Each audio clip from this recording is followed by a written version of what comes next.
country club Christian, I'm a zealot. Truth's gonna hurt, man, I ain't tryna sell it. And if you think you can refute it, you'll regret it. Cause that's the way it is, like it is how I tell it.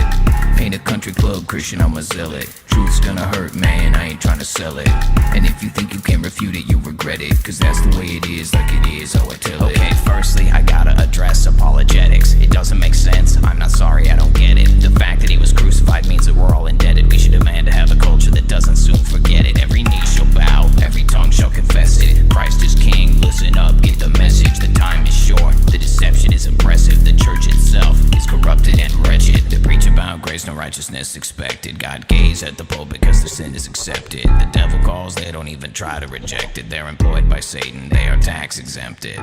Ain't a country club Christian, I'm a zealot. Truth's gonna hurt, man, I ain't tryna sell it. And if you think you can refute it, you'll regret it. Cause that's the way it is, like it is how I tell it. Ain't a country club Christian, I'm a zealot. Truth's gonna hurt, man, I ain't tryna sell it. And if you think you can refute it, you'll regret it. Cause that's the way it is, like it is how I tell It's it. neither land of the free, nor is it home of the brave. When you got people here killing babies every day. And all the Christians here think that they can get away if they throw a couple bucks into the bucket on Sunday. But I don't think that that's the way it works. He said to seek the kingdom and its righteousness first. But you wanna grab a handbag, a Rolex, and what's worse, you think that you deserve it, but the bubble's about to burst. It's time to rise, sell the cloak for a weapon. Got the sword in my left, in the right, Smith & Wesson. And I don't think it's wise for you to try to be testing. If you become a Goliath, then I'ma teach you a lesson. It's apostasy, and what the cost will be is the people in the church and state accosting me. But I'm speaking honestly, you are not the boss of me, because I only give allegiance to the one true king. And I don't care if we burn down this whole country, cause it's wretched and rusty and rotten, stupid and ugly. And I got no love for churches and preachers set up above me, cause their democracy's about to be replaced. What is up, everybody? Welcome back to the Main Character Podcast, made possible by the Cult of Con. That's you guys. I'm Con Man, and thank you for being here.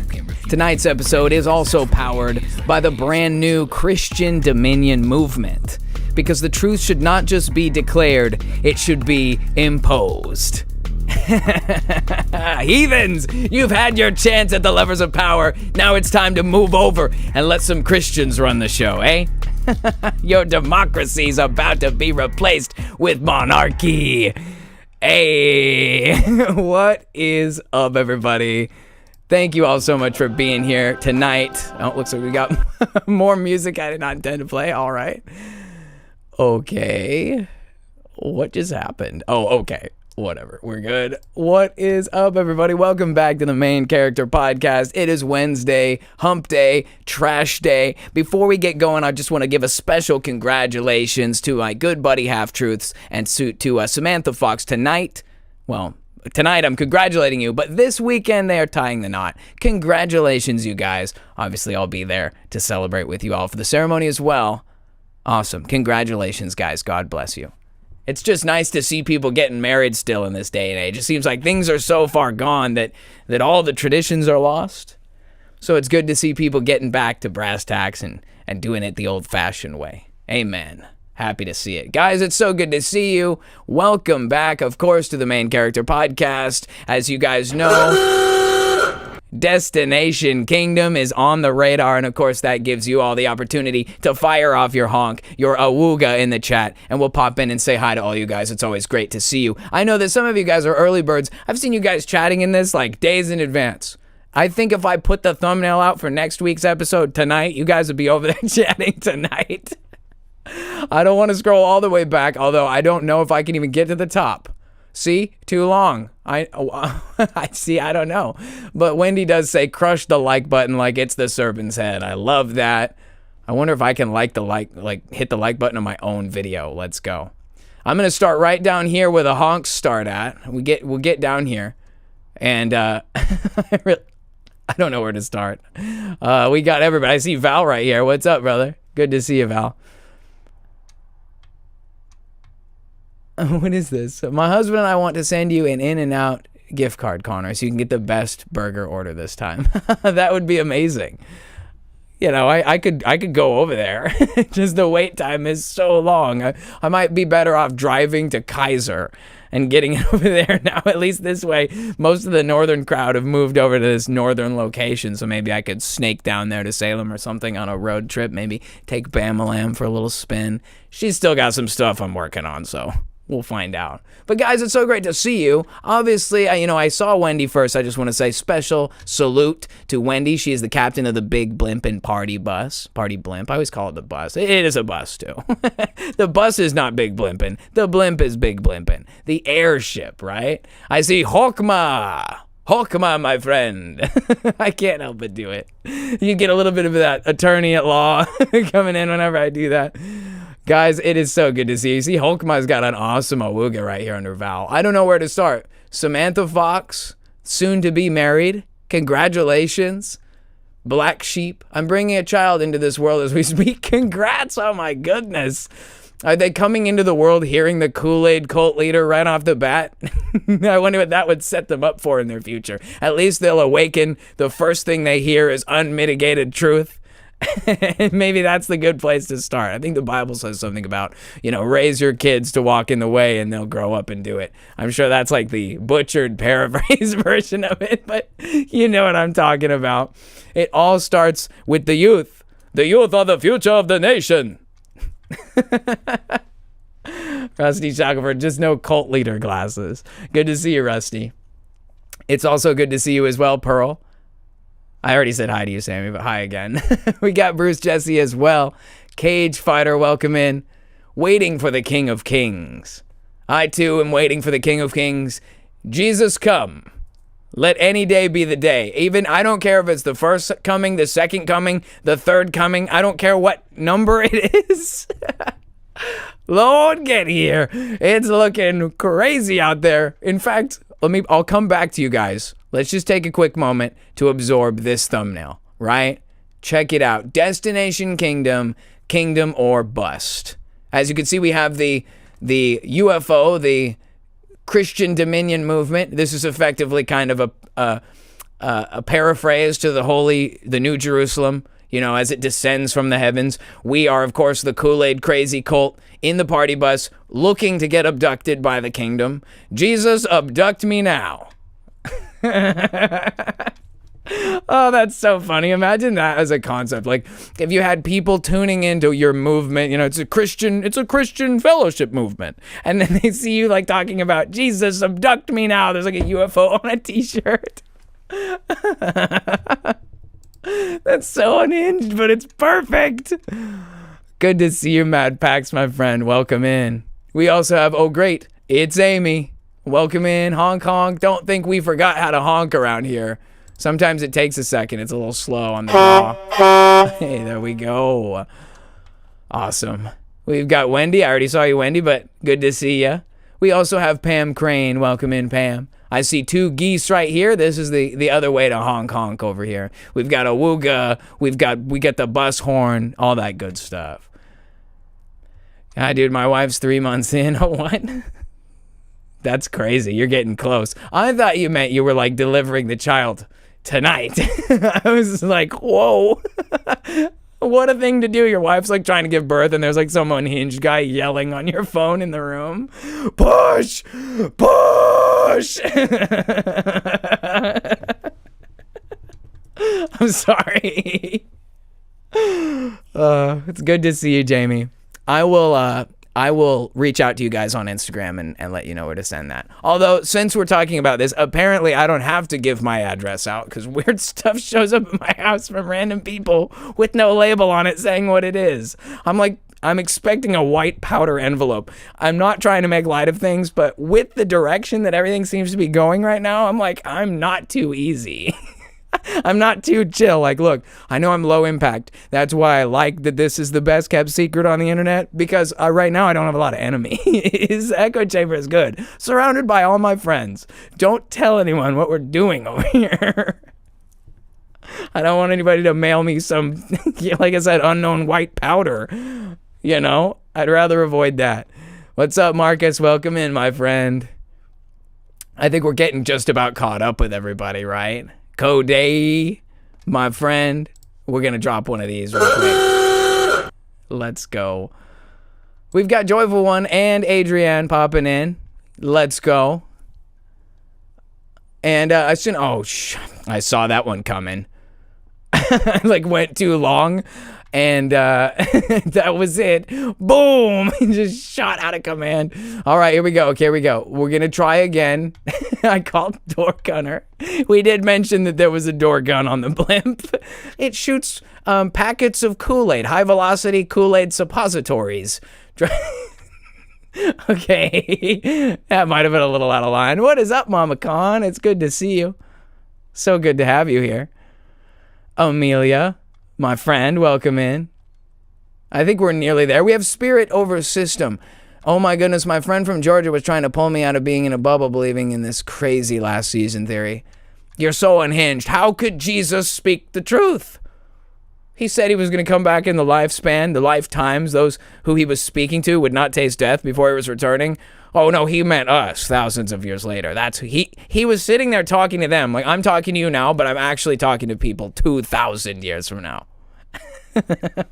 Party bus, party bus. It's like the future, and they're like, what does that mean? They're studying the scripture. The book of Con, chapter 4, verse 5. Party bus, party bus, party bus. What does that mean? What was he talking about? He was obviously speaking about us. Oh, good times. It's great to be here with you all for another Wednesday night, another crazy level on this amazing episode journey that we've been on so far. 60 episodes. I was reeling about that the other day. It's like we're coming up on, before too long, 2 years of this show. I can't even believe it. It feels like I just started doing this like a week ago. That's crazy. Charlie Sheen has joined us tonight. Good to have you, Charlie Sheen. I hope you're doing well. I hope your prophylactics or whatever they're called. I don't think that's the right word. I'm sorry. That's not a funny joke. You're actually hilarious, Charlie. I appreciate you. Glad to have you here. Black Sheep, I did say hi to you. Good to have you, though, my friend. We've also got Daddy Skip. Welcome in. Bernie Sanders. I'm once again, don't get me started on that. We'll be there in just a second. If I could get caught up, if I could just do it. Don't let me forget Bernie Sanders. Jeff Nugent. Connor, the cult commander. I knew I saw the word commander. I was like scrolling through and I said the word commander. I thought I heard it somewhere. Yeah, cult commander. It's kind of like Cobra Commander. I always really resonated with Cobra Commander. Like, I don't know. Just always like the bad guy in comics and TV shows. I feel like they misrepresent bad guys. They always be like, oh, well, he was wronged by the system. He's crazy. He's a terrorist. And it's usually like they're right. The bad guys are usually right. Except for like, I don't know, Megatron, because he just wants the power to destroy and create worlds or whatever with the Allspark, okay? But Cobra Commander's like legit. Well, actually, if you really break it down, he works for some crazy subterranean Agarthan Cobra Society of Reptilians. He came from some place called Cobra La, like Shangri-La. That is an insane lore for a world building. As a kid, that was way too much complication for me. Mama Khan says, I got hash brown casserole in the oven. Let's go. That sounds really nice. I haven't had anything home cooked in forever. I just go out to eat all the time because it's about the same cost. Why would I want to spend 2 hours preparing a dinner and just go to Applebee's on the... We're living in a strangely dystopian world where it's basically the same thing to go out to eat instead of go to the grocery store when you're by yourself. If there's multiple people, you can make a justification, but it's like almost always me alone eating. So it's like, whatever, I'll just get a cheeseburger or something. Not great, but tasty at least. You know, guys gotta eat. Good to see you, Chef Jerry Ann. Chef. Chef? It's like I don't even speak my only language. English is my first language, and I don't speak it. Oh, man. It's great to have you all here. Wednesday nights I look forward to. It's like my relief from the daily life. You know, we all have things that we're working towards, things we're battling against. A great teacher, I always remember this, Dr. Miles Monroe. He would always say, you're either going into a crisis, you're in the middle of a crisis, or you're coming out of a crisis. But you're always having something to do with a crisis. I totally understand that. I think maybe I'm kind of in the middle. I'm in the middle of one. I'm getting out of one. I'm sure I'm walking into another one.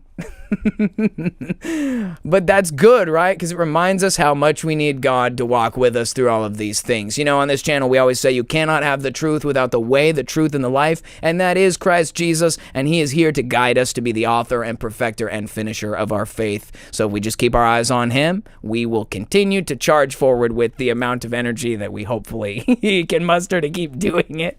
I was feeling it this morning today, guys. I woke up and I was like, oh, why can't it be Friday? Why can't it be Saturday? I don't want to be at work. I love my job. My job is great. They take great care of me. It's a really good environment. But, dude, sometimes you're just not feeling it. And I was wiped out this morning when I woke up. I got my second wind. I always get my after work second wind because, obviously, you know, I'm free now. So my psyche's like, oh, it's okay. You've escaped from... Okay. Sorry. I'm just trying to leave last week's episode last week. The accent keeps trying to spring up all the time, which, don't worry, I didn't forget Bernie Sanders. Let's see where we're at. Val says Freightliner power. Oh yeah, so we did update the bus to a maximum size bus because we had so many Kool-Aid drinking crazy people that we all needed to fit. So we elongated the bus, like Val said, Freightliner powered. It's a big diesel pusher. We're getting better mileage. We have more reliability, and we have more seats for crazy people on our way to the kingdom, destination kingdom, Awooga. It's great to see you, Chris T, my friend. Welcome in. It is also great to see you as well, Gina Groom. We are nearly caught up with everybody.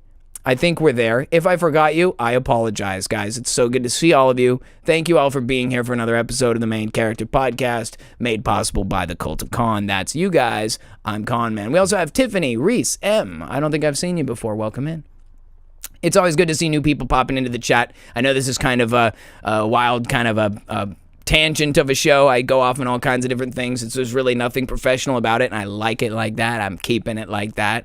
I just can't imagine ever being like a legitimate content creator. I just am here to have a good time with you guys, to talk my angle on whatever's going on in the world, to share my thoughts and to bounce it off with you guys and have a good time. You know, obviously we make a lot of jokes, we do a lot of crazy stuff, but sometimes we get serious too, and there'll be a time for that as well tonight. I did see a couple other folks. We got Humble Stranger in the house. Good to see you, my friend. I've been seeing Humble Stranger in other places too, like in the circles. That's another thing I love, is I'll be on a live stream for some other content creator talking or like leaving comments, you know, declaring things in the comments, and somebody be like, yo, Cult of Con. I'm like, oh, what's up, man? I love seeing you guys in other places. It just reminds me that this is the real deal. Like, we're actually looking, we're digging, we're trying to find the truth. And that's part of what we're going to be talking about tonight, is the course of events over the last 7 days, everything that's gone on in that, and my perspective on it, as well as where we're going with all this. And I have some insights that I want to share with you guys that may or may not be something you've already heard before, but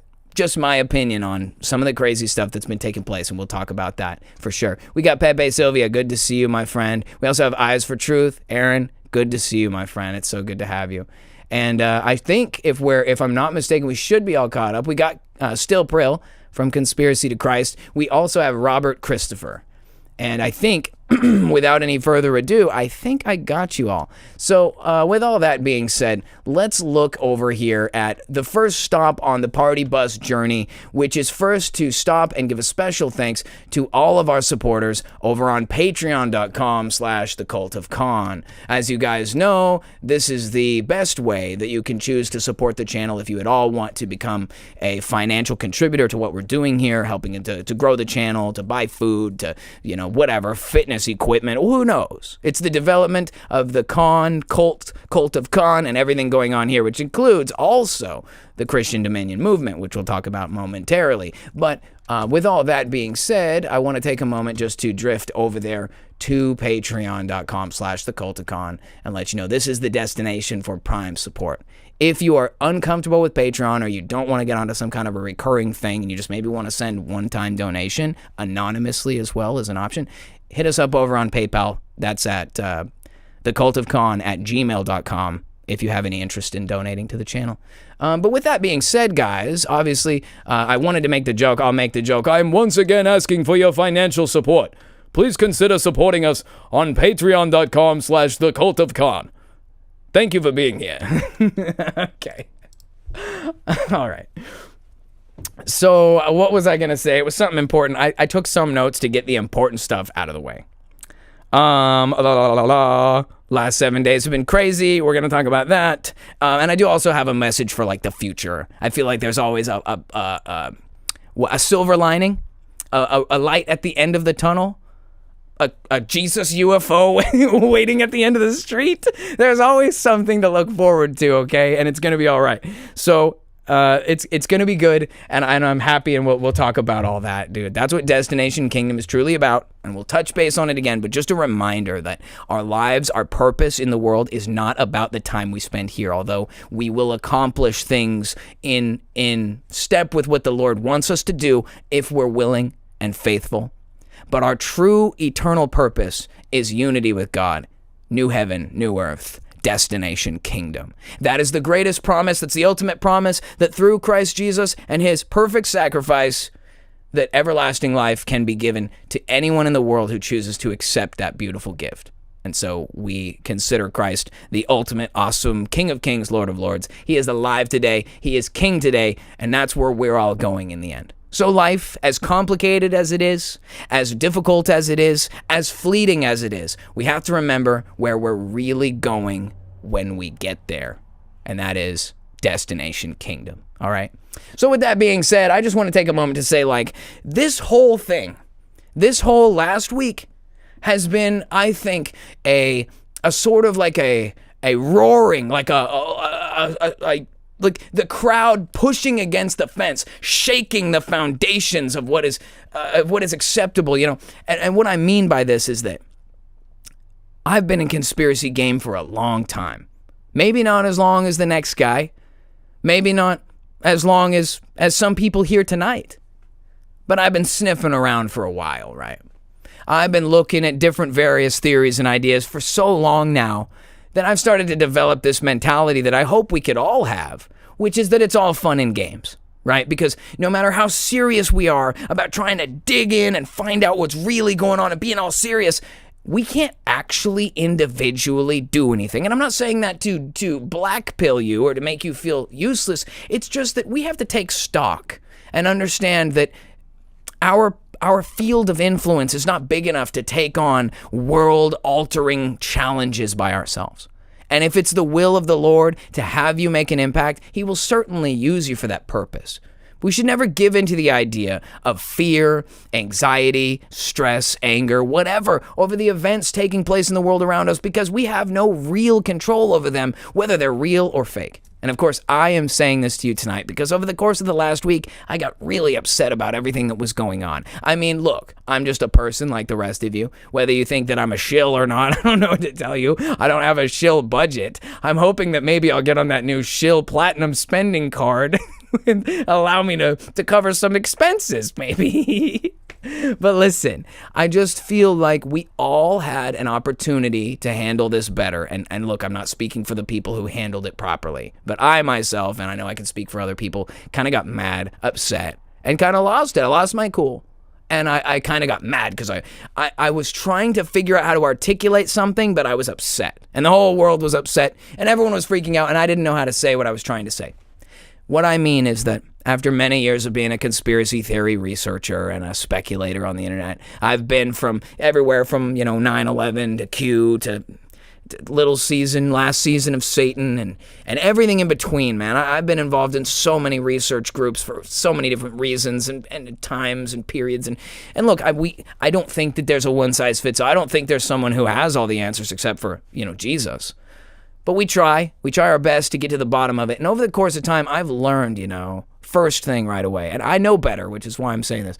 When something happens on the news or on TV or even, local or whatever, when you hear about something happening, there's this general rule that's not even conspiracy theory world, but it's just normal media world. Like, you got to wait 24 hours before you try to draw a conclusion or before you make a big statement about what you think or whatever. And that's because we just could not have enough time to know what was going on, right, in 6 hours or 12 hours or whatever it was.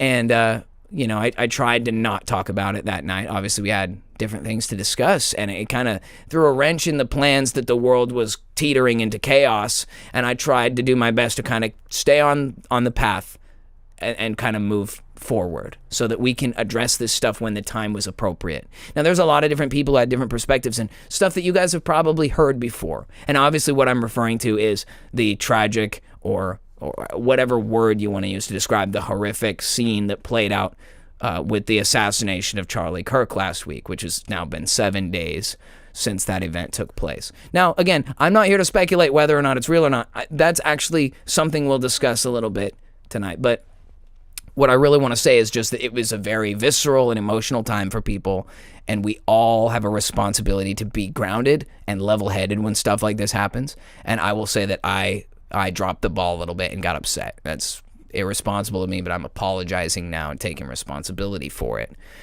The point is that when things like this happen, things of this magnitude, it can sometimes take years or even decades before we even have any kind of a real objective theory, right? Not even a conclusion, because when it comes to stuff like 9/11, we can draw all kinds of conclusions, but we don't really know. Like, we could say it's overwhelming. It could win in a court of law. Like, you could argue strongly enough for the case of directed energy, orchestrated, Middle East engagement, project for the new American century. You can formulate documents and people and places, the dancing Israelis. We can talk about stuff like that, and you can create a paper trail that looks really good. But that took 15 years, 20 years. And so when it comes to this situation, it might take a few years. It might just take a couple more weeks. It's been 7 days, right? It might take a while before the truth really comes out. And because of that, I was frustrated. I know this. We all know this. We don't actually know anything. And I saw so many people just saying what it was. It's this, it's that, it's nope, I know. And it's just, to me, it's like, it's not that I don't like you, but I don't like that we're doing that. We have to be smarter than that. You guys all heard this before from the other creators in the circle. I'm not like the only guy who's ever said it. They all said it better than I would. The point is that we don't really have any answers, and it's not to say that you're wrong for speculating. Maybe that's where I was coming off the wrong way, rubbing people the wrong way with that. But basically, I wanted people to consider the possibility that if this was real, how harmful it would be to those people who were really involved. Like, if this situation was real, I'm not talking about people's speculation about how they know it's not. I'm talking about if this guy was really shot in the neck and died in front of his family and friends and all those innocent people. It's a terrible tragedy, of course, and that's horrible, and we don't know all the answers yet. And so I wanted to think that we're the good guys, okay? Like, as much as I'm like, look, don't compare me to like a churchy Christian. I'm foul-mouthed, rough around the edges. I don't know all that much stuff, and I love to run my mouth on the internet. That doesn't make me very great, but the point is that we're supposed to be the good guys. We're supposed to be the ones who err on the side of caution and respect and trying to find evidence. We're supposed to be, because we know that it's a world of lies and deceit and magic and made up BS all the time. And it's like, guys, if there's anything, we got to be the bastion of truth, even if it means we have less. Because there's a ton of conclusions out there that are nonsense. I'd rather have less conclusions and more theories that we're working on than just deciding that we believe something, especially in the context of something tragic like this, where the potential is for real people to have lost their lives and their futures to be destroyed. Like, I wouldn't want to be the guy who says, like, to that family, considering this is real, your dad is dead, your husband's dead, or whatever, and that's their reality, and you say, nah, I don't believe it. It's like an insult to their suffering. It's like to say that their circumstance of trauma is not real, and it's like, I'm trying to be more sensitive and considerate, because we're the good guys, right? Like, would Jesus, obviously Jesus would know better, but would he want us to be the kind of people who just like point fingers and accuse people and say, you're all a bunch of liars? And like, do we really know? We don't actually know everything. That's the issue, is that the world is more complicated than black and white, good guys and bad guys in the club or not.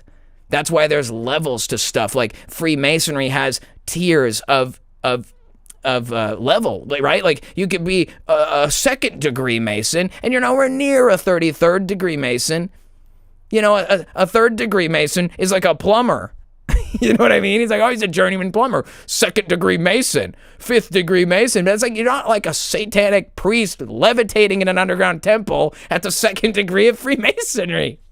So I get the inclination to believe, oh, they're not like us. Because I've said this before, rich people with millions of dollars and global platforms, and when I say global, I just mean large worldwide platforms of influence, they aren't like me and you. That's a different kind of person. But I always got to leave the door open to believe that it's possible that the Lord can make his people big. The Lord could take someone like you or me and put them in a big platform, give them lots of money and influence, and if we're the kind of people who just write people off simply for succeeding, our guys will never get there, right? How are our guys ever going to get to high levels of power and influence if we condemn them simply because they arrive there? I think that was the conclusion I came to, is that I can't condemn Charlie Kirk simply because he was rich and successful and powerful. I couldn't even condemn him for knowing Masonic hand gestures. I know Masons in this community who are not involved in satanic stuff. If we're that ignorant, then we are not truth seekers.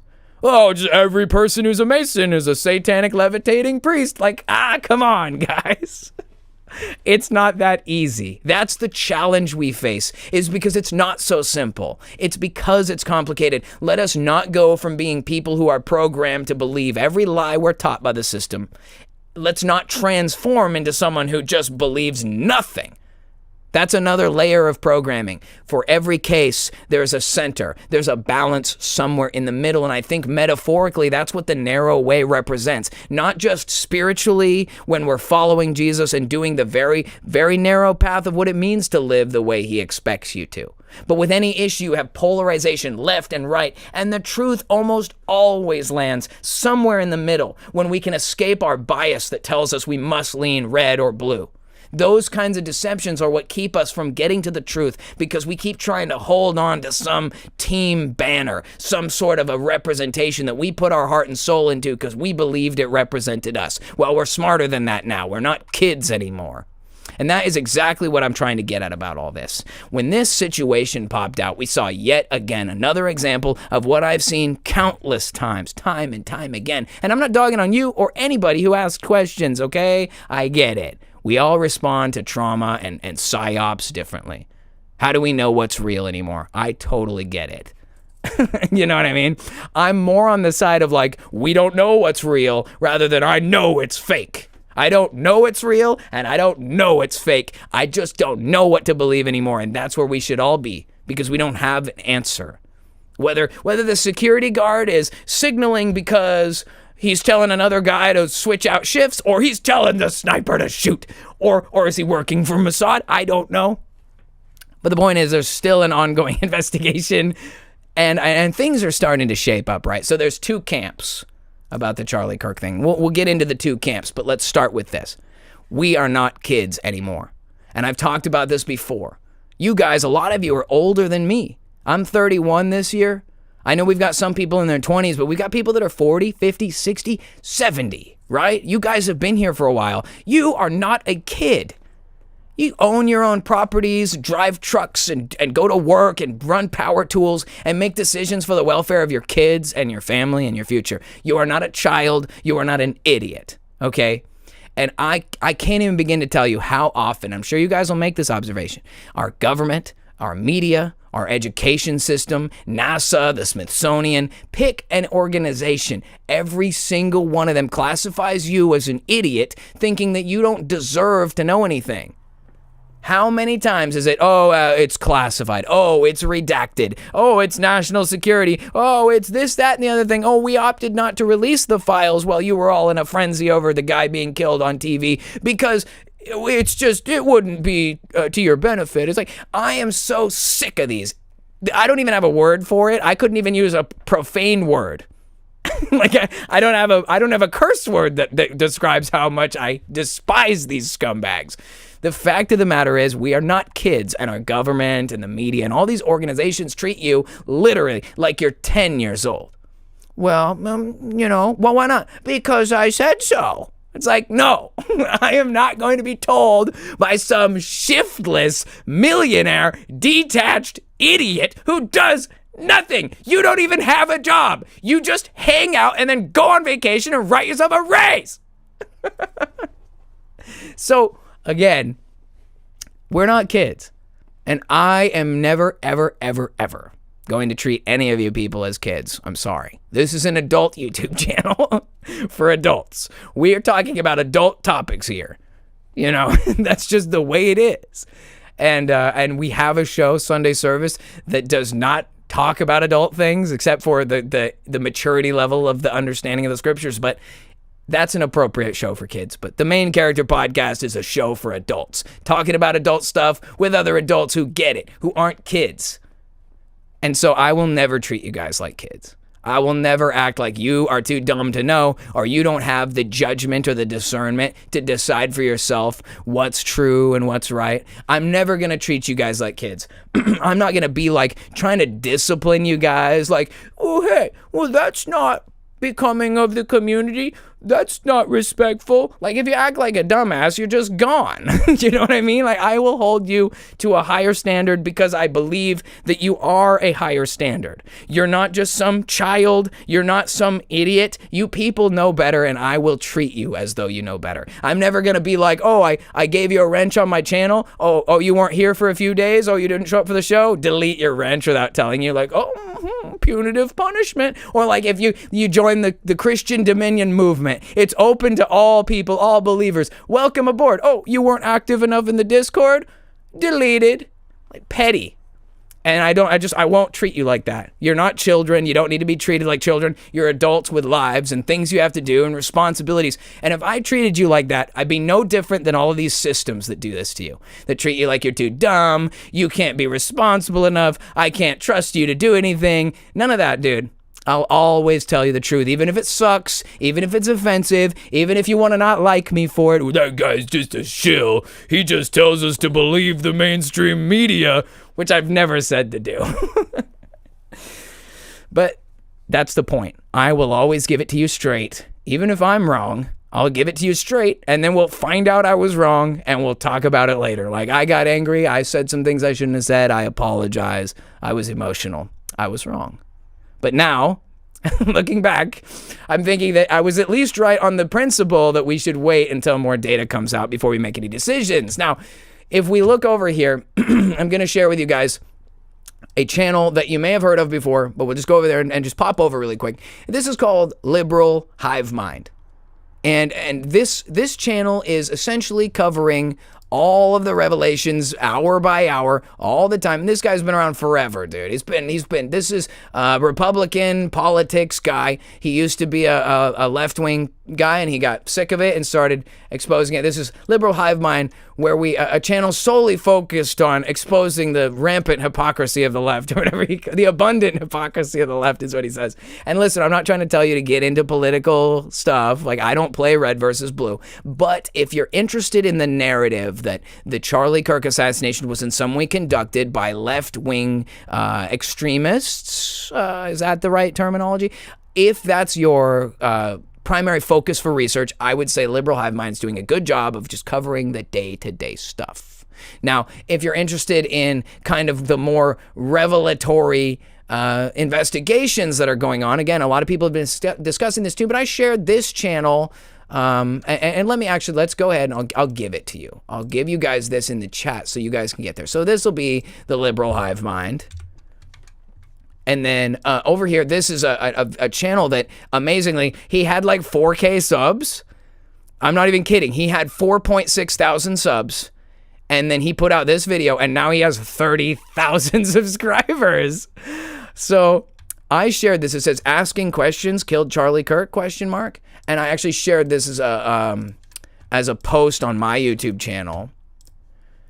Here we go. I'll throw that in there too, so you guys can go over and subscribe to the channel and watch the video. It's about 30 minutes, and it's incredibly concise and to the point to explain another person's interpretation about this whole week and how things have turned out and where things are going and la la la la. And we'll talk more about that anyway. But what I was getting at in the first place was that there's basically two camps for the Charlie Kirk assassination. There are people who believe that the whole thing is fake, not a shred of truth, that Charlie Kirk is a Masonic Satanist, he's involved, that all of his years of gospel preaching were just half-truths to get himself into a position of power and influence, and that now he's escaped to some island, or that the shooting was holographic, or that it's in some way AI, or that it's some sort of neck prosthesis and blood bag, or that it was, Hollywood props. That is one camp. So let's imagine the one camp says, no matter what, no one really died. It is fake. Okay, camp 1. Camp 2 has some division among it, okay? So camp 2 are people who believe this is a real event. Now, I'm not talking about people who just hook, line, and sinker the whole narrative. Oh no, he was shot. Those angry liberals, and they're just watching Fox, and they're not researchers. Okay, you guys are of a higher standard. I say that because you want to know. It's not good enough to just, you hear what happened to Kirk? Oh, what happened? Yeah, some liberal shot him. Like, yeah, man, no dirty liberals. If that's your level of thinking, then fine. I'm not talking about you. These are the camps of people who want to know. So like I said, camp 1, it's all bullshit. Camp 2, oh, what a horrible event. And now camp 2 is divided into 2 sects. So one half of camp 2 is people who believe the currently trending narrative from the feds and mainstream media that the shooter was a far left antagonist, a radicalized extremist, which, of course, many people know is not hard to believe with the events of the last 8-10 years in this country and the unmitigated nature.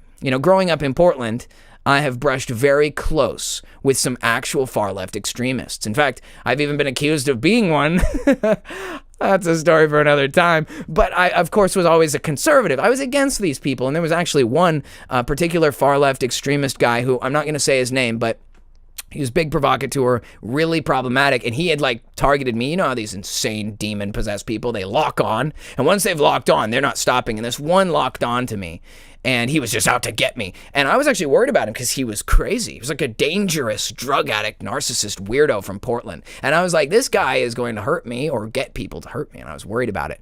But then one day he got ran over by an SUV and killed, and I had nothing to do with it, but it's like, man, you know what? Live by the sword, die by the sword. That guy was aggressive and dangerous and threatening, and he crossed the line with somebody, and they took him out. And I'm not glorifying at all in his death, but what I'm getting at is just you can see how the violence, it breeds, especially out here in Portland where they burned shit to the ground. They had feds. There's like a Fed office down there by the old spaghetti factory, and they were rioting and throwing bombs at the feds. This was great. I saw this. This happened in my town. I'm no stranger to far left extremism. It is real. I don't care if you want to be like, oh, it's orchestrated. Dude, these people are self-sustaining now. I don't care if it was Joe Biden inserting money into the system or whatever. Barack Obama, Black Lives Matter. I don't care. They started it, but it is a self-sustaining nightmare right now. The mind virus is a self-propagating disease now, and it does not need intervention from black dark money. What I mean is, it doesn't matter what you do. It's happening. It's real. So that's one camp. And then there's the other camp, which is, I guess you could say arguably, is it progressive? I mean, maybe.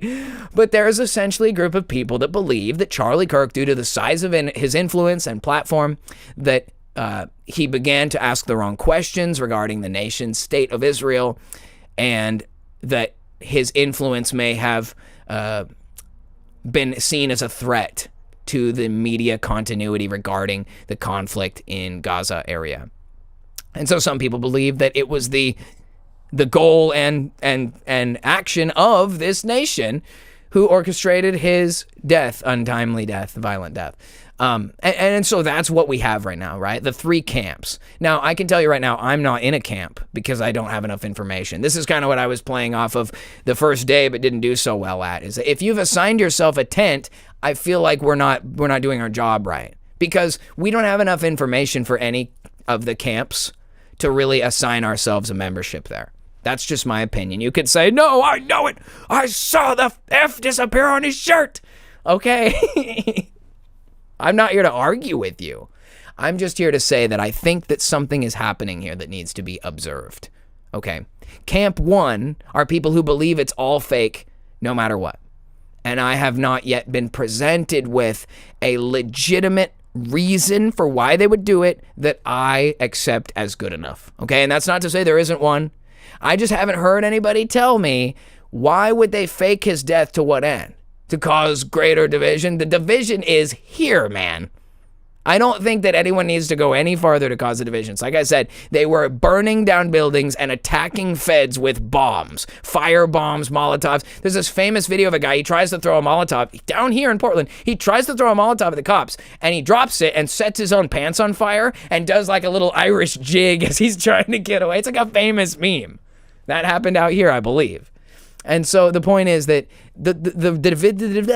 I can't talk. The division is real and it is here now. So I don't think that's good enough of a reason, personally. You know, it advances the same problems. Perhaps that's enough to sell you. I'm going to need a little something more than that. Now, to address camp number 2, section A, the left did it. Well, you guys know I'm not a big proponent of the whole, oh, it was the left. Like, that's another reason why it's like I like Liberal Hive Mind, but I'm not endorsing them as a channel for political whatever because I don't do politics. It's nonsense. If there's anything actually fake, it's U.S. geopolitics. It's, you know, it's truly Masonic theater. And so I'm not a subscriber to that. But right now, both sides of the media are conceding that the shooter in question, the character they've named, the guy that could be a patsy, you know, whatever, that guy has been named as the shooter and he falls under this far left ideology. He's got, you know, social media posts, he's got affiliations, he's got groups that he's involved in. And again, that's being tracked right now by people like Liberal Hive Mind, or like if you want something a little more edgy, like Salty Cracker. And so that's going on. It's like you don't have to try that hard to follow that, because I think that's currently the mainstream story right now, is that it was a far left shooter. You know, oh, just look over there. You know, don't look across the landscape and the geopolitical landscape and notice all the dual citizenship, or the fact that the whole Congress just spent their whole session in Israel. Again, I'm not here to talk about politics per se. Again, I'm kind of a non-subscriber to politics. I think both sides are the two wings of the same satanic dragon. That's my, I call them degenocrats and retardicans. I'm not a subscriber. But again, if we're looking at that one camp, it said Camp 2, subsection A, the left did it. I think there's enough evidence right now to generally assume that's likely what happened. Now, I'm not saying that's my opinion. I'm saying that the general public is perceiving that. But then subsection B of Camp 2, which is the research into the state of Israel, the conflict in Gaza, and the overall bipartisan acceptance of the fact that they are in fact involved not only in what could only be described as genocidal actions in the Middle East, but also potentially cleaning up loose ends. Now, I want to talk a little bit about Camp 2 subsection B, because Camp 2 subsection B is kind of breaking the meta here. Now, what I mean by that is I have been in the conspiracy game for a while, as I mentioned. And I remember a time in history where simply questioning the authenticity of the narrative given by Israel was the same as, I couldn't even give you an example other than it is the same as like dumping boiling water on people. Like the visceral hatred, the reaction that you would receive to question Israel's authenticity or legitimacy as a nation, or even their, like if you were to bring up the barbarism of their campaign, if you were to even ask, you became an instant pariah, antiseptic, you are hated. And it was almost that people were pre-programmed to believe that if you were antiseptic because you questioned, that you deserve to die, that you are hateful, you are racist, you are bigoted, the same kind of dangerous rhetoric that could justify the potential of like a far left extremist killing you. You know, like maybe their target isn't Charlie Kirk. Maybe the far left really hates the idea that there's someone on the internet that says all positions of authority should be run by Christians. We should only have Christians in charge of schools and governments and corporations. The only rulers there should be Christians. There's a lot of people that really hate that and want me dead for that. So, you know, it's not that you have to be a milquetoast guy. Like there's people who would want to kill me more than they'd want to kill him. and they're real, and they live in my area. Great. But the point I'm trying to make is that you can believe based on context clues that it's possible that the far left wanted rid of him. But what's more jarring and terrifying is this notion that Charlie Kirk, from his position of high influence and power, began doing what some of us have come to know as noticing in this day and age, and what we call the application of pattern recognition, which would allow someone to make a connection between many prolific events taking place in this country and around the world. Not limited to things like 9/11 and directed energy weapons, but you could look at stuff like Charlie Kirk is assassinated on Wednesday, and 3 hours later, the entire Congress unanimously votes to bury the Epstein files for good. The Epstein files, which we know due to previous research is looking like it might be connected to Israel a little bit. Sus. So 3/4 of the U.S. government, that's actually a lowball estimate. An enormous portion of the U.S. government has dual citizenship with Israel and or goes on the little special trips over there to kiss the wall. Most of the government is comprised of pro-Israel representatives, even though the political left is supposed to be against Israel. There's supposed to be a division there. But that's not even what gets me, right? Simply asking, simply questioning, wondering, did that guy with a skinny mustache actually do all those bad things, or did the bad guys win and wrote him into history as the worst guy ever? Lots of tough questions there. But the point is that why now? Why now, after all of these years, is my YouTube feed utterly just ransacked by videos about Israel's crimes? I don't know about you guys. I didn't even do anything. I wasn't even watching anything. Maybe I watched that one guy's video, but look, I watched the Forgotten History video about the U.S. Liberty 2 years ago when it came out. So why is it showing it on my news feed right now? Tell me that you're observing that in your life in the last week and a half or 2 weeks that you've seen more antiseptic video content on all platforms than you've ever seen ever. It's like one giant chorus is all singing at the same time. Israel killed Charlie Kirk because he noticed what they were doing. That is a narrative that I cannot stop being just overwhelmed, inundated by on the internet. It is very popular right now. Charlie Kirk, he turned on Israel, they killed him. That's the narrative. That's crazy. Now, I'm not saying that's the truth. I don't have enough evidence to prove that. Just like I don't have enough evidence to prove he had a blood bag and a prosthetic.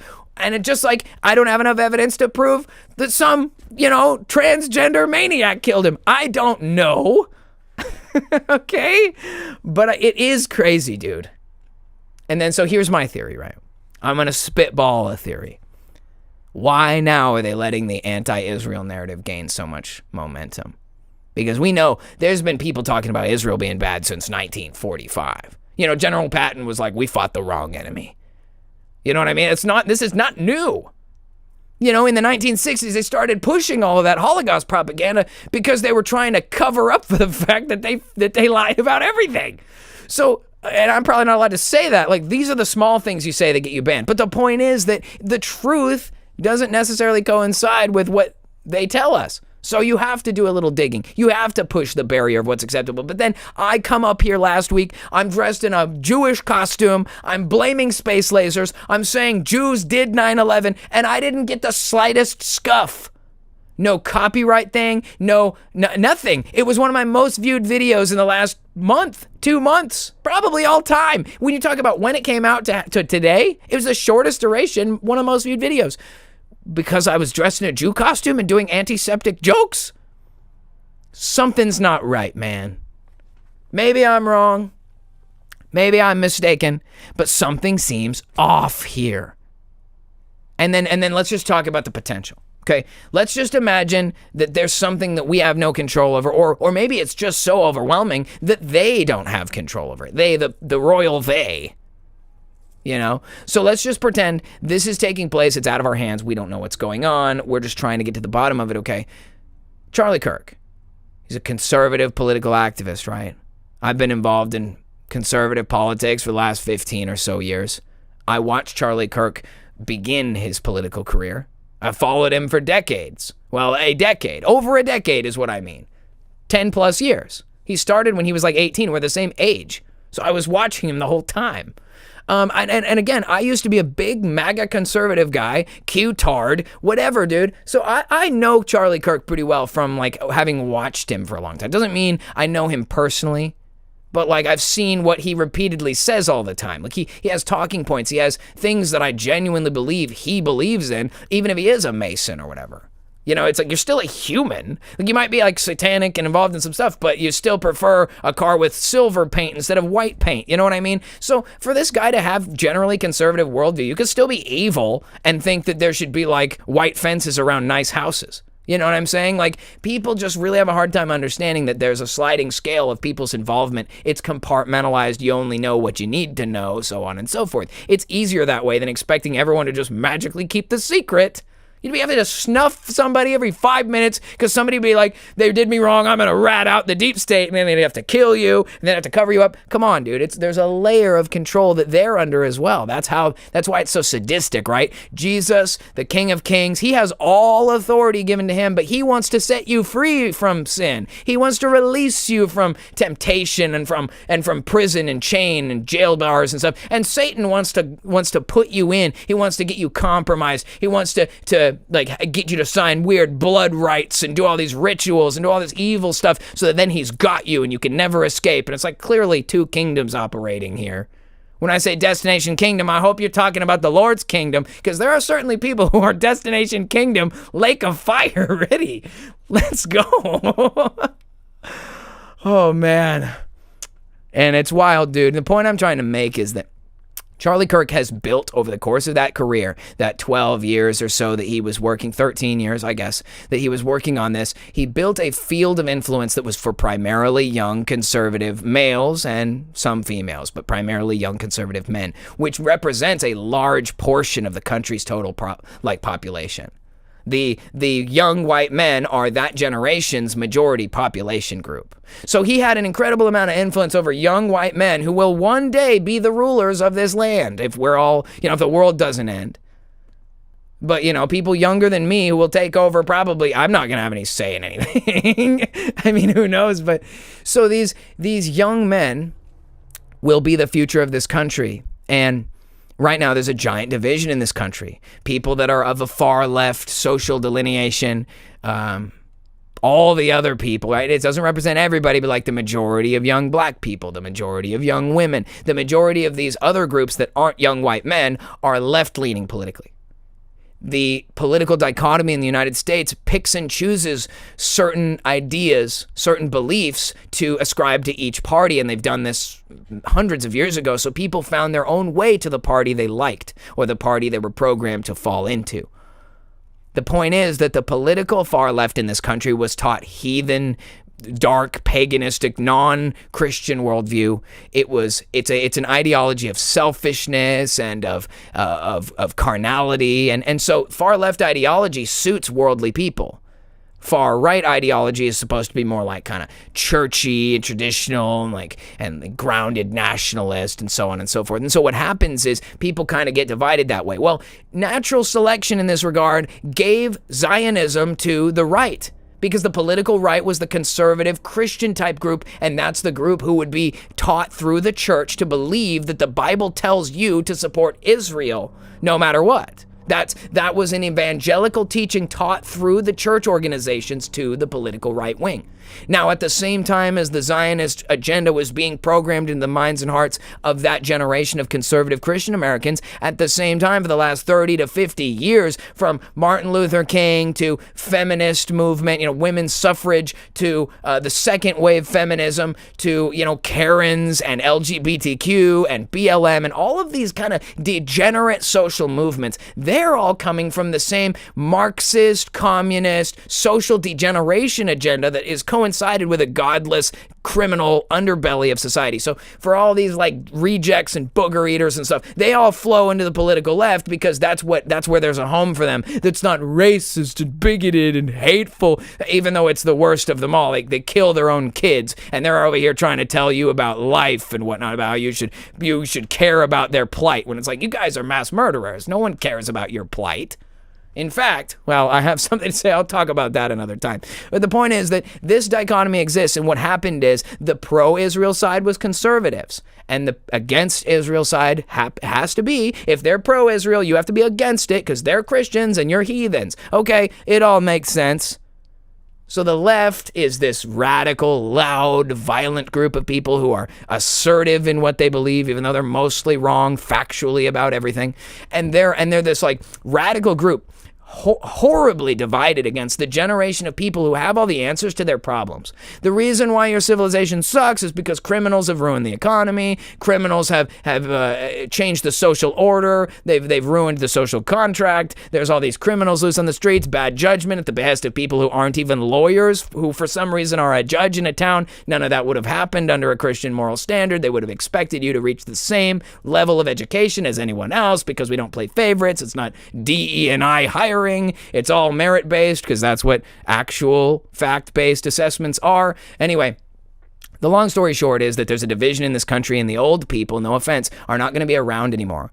The future of this country is divided by people like 30 and under right now, maybe 40. But a lot of older people are going to be retiring. They're going to be stepping down from their positions of leadership in companies, in private business. They're going to be passing their companies to their children, hopefully, if they're still above water. And so there's going to be a passing of the torch, so to speak, in this next generation of people who grew up listening to Charlie Kirk and whatever else. Those people are going to at one point enter into offices of every office in the type, in every fabric that there is. Government, private sector, science, industries like engineering and fabrication and civil planning. And like all these things are going to be filled with a new generation. I've already started to see it. The guy that comes to harass me about the weeds growing in the woods behind my house is a young guy. He's like 10 years younger than me.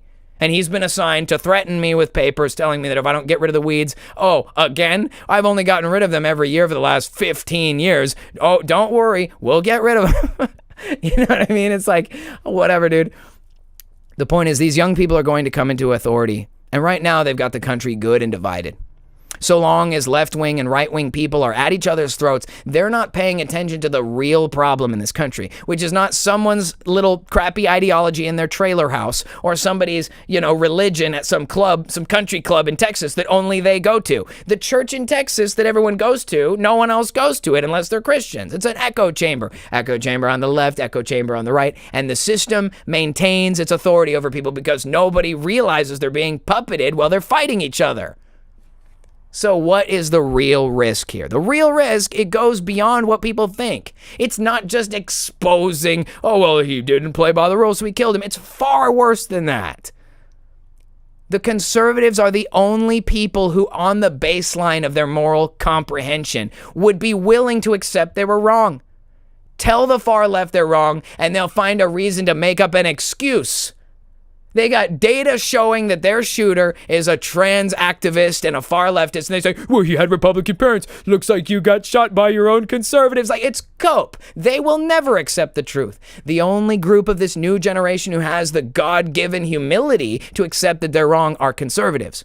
And since these young conservative people never got generational programming for Zionism, they're just looking at the facts.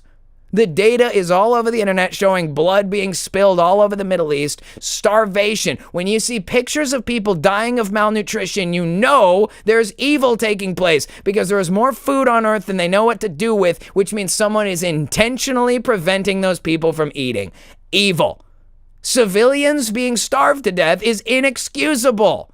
Where do you think we got all those piles of emaciated bodies in mass graves during World War II? You think they just all magically got gassed?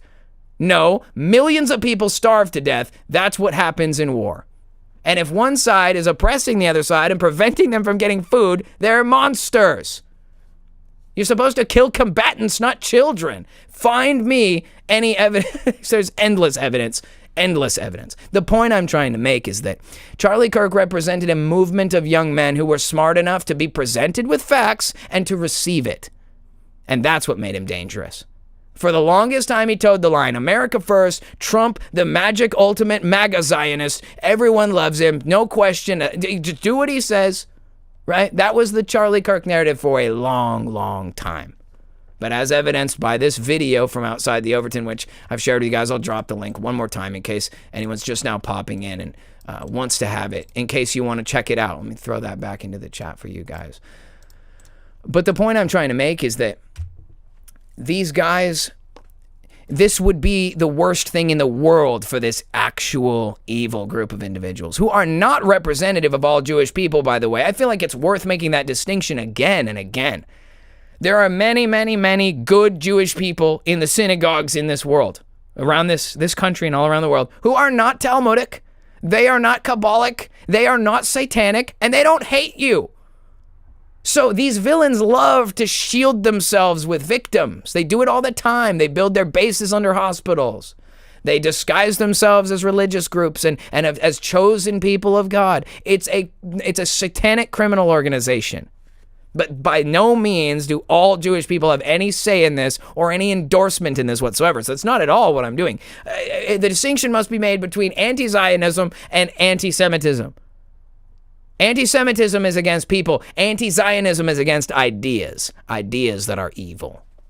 Anyway, so Charlie Kirk noticing, beginning to ask questions to Ben Shapiro, beginning to ask questions with Megyn Kelly about whether we should actually continue to trust Israel. Should we continue to fund Israel? I saw, Marjorie Taylor Greene on an interview with Anna Kasparian from the Young Turks, and she's gone fully anti-Israel. She says, this isn't America first. We need to keep our money here. We need to not be paying countries that use our money to buy bombs, to drop bombs on kids, because that's what's really happening. So any sane person could see what's going on, okay?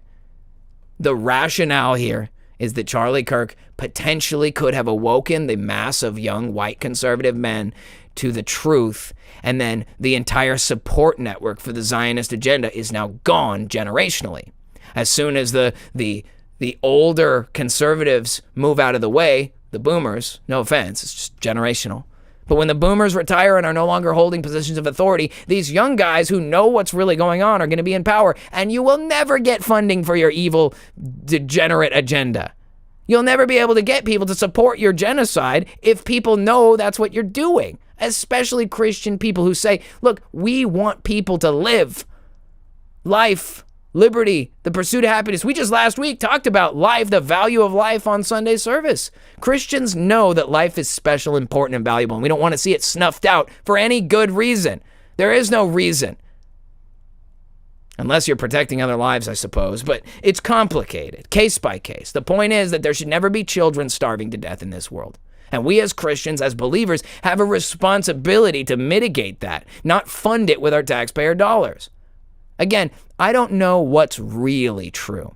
I don't know if it really was some far leftist group that could totally exist because they're radicalized. They are crazy. They're real. And they could just show up and shoot you. It didn't have to be staged. It could have been real. Do I know that it's real? No. But it could have been. Was the whole thing staged? Was it fake? Are they beyond that capacity? No. I always look back to the Las Vegas massacre. I know I'm not supposed to talk about that one. They tried to memory hole that one, but I'll never forget. 500 people were shot by fully automatic 5.56 rifles, multiple rifles. You can hear it on the recording. The bullets are crossing. It's talking guns. Not one guy in a building with a single AR, 3 ARs he brought up the stairs in a suitcase. We all got told a bunch of bullshit. So I understand why nobody believes anything. Why should I? They lie about everything. And they're capable of lying. They're capable of orchestrating it. Think about how much money they steal. They have all these people under their employment who don't even know what's going on, compartmentalized. We need you to make a CGI render of the Mars surface for the rover. But wouldn't that be cheating? Your job is to work for NASA. You have an NDA. You make $150,000. Every party you go to, you get to brag you work for NASA. Do you want to throw that away, violate your NDA, go to jail, be sued? Like, it's easy to do what they want you to do. I'd be a NASA CGI pilot or whatever. Probably not, my integrity's too high, but think about it. You make $200,000, everyone thinks you're cool, your shit don't stink, you work for NASA, you're rich, and all you have to do is play freaking Unreal Engine 5 all day. It's like, come on, man. No wonder it's so easy. I get why people believe it's all BS. You're not wrong for thinking it. I just wish we'd be a little bit more humble about it. Like to say, I don't know, man, I'm leaning towards I don't know, dude. Everything they do is a lie. What am I supposed to believe anymore? A little more humble in our approach. I'm guilty of it too. The only thing that we should be declaring, the only thing that we should be imposing is the truth of Christ Jesus. That's the only truth we have. You know, if you kill me and I'm wrong, I'm a dirt pile like the rest of you. But if you kill me and I'm right, I'm going to the kingdom. Destination kingdom, awooga! Yeah. Anyway, the point is, with all of these things, there's no way to really know what we're supposed to be doing or where we're going. We don't know how this is really going to turn out. The final narrative, it could be. Maybe we find out in the next couple weeks, they admit it. It was real. Israel killed him because of the risk he presented by questioning the narrative. Whoa! They're admitting it. They're admitting that he did it. I mean, I'm tripped out enough by the fact that the internet is so full of that. And I've seen people in the chat talking about it, and you guys are on the same page with me about this, right? Think about it like this. The idea that Israel killed him is the most popular idea. It's more popular than the mainstream narrative about him being a left-winger. Yeah, there's a lot of regular conservatives who are, no offense to liberal hive mind, but he's bilking it for views. Every day he uploads 3 or 4 videos about the same thing, talking about it. He doesn't want the conclusion to come, no offense. But journalists make money reporting news. If the news dries up, you don't make any money. No offense. Guys gotta eat. You know what I mean? I get it. But I'm not sold because I gotta get food money. Like, I don't have a stake in the game. Stake? Oh, I wish I had a stake in the game. But that's not the point. What I'm trying to say is just that we don't have the answer for all this, and I don't know what the answer is, and we're going through a really strange time. The world has been affected by this. People will remember this for generations. I was deeply disturbed by the footage I saw. I can see why people would want to say that was fake. I would want to disbelieve it too, man. That was awful. A man gunned down in front of his own wife and kids and all of his supporters, and all he did was talk the weakest line of basic conservatism. Imagine that. Charlie Kirk, I'm like Adolf himself compared to Charlie Kirk. I might as well just cut my mustache to the width of my nose and start wearing a gray captain's suit or whatever, and just go hit up Ultimate Militaria and order up an SS outfit and just start doing my show like that then. Because that's the disparity of it. If it's real that they murdered Charlie Kirk as far leftists, everyone should be considering that you're next. And then if Mossad killed him or whatever, it's like par for the course, dude, really. Like, they run everything. Whatever. But if it was solely and wholly fake, they certainly did a good job of riling everybody up, shaking everybody up, and creating chaos and strife. I'm sure the comment section's full of people arguing. I hope you all can be respectful in your search for the truth, because we're all on the same side here. It's us versus them. So we got to figure out how to get there together. Destination kingdom, right? And so that kind of takes me to what I really wanted to say tonight. Just kind of glossing over all of that. And more to come on that, I'm sure. We'll learn more about it as we go. You know, whether the guard signaled the shooter, was the shooter that guy, or did he escape on that plane? You know, there's a lot to talk about, and we'll talk about it more later as we go. But what I really wanted to talk about tonight is the future. You know, that event, as tragic as it is, it's part of what's happening in our lives today, and it's now been a week, and so it's a part of the past. And we do a good job as a community, from the various creators and people in this circle who search and seek out the truth. We do a good job of hunting for it.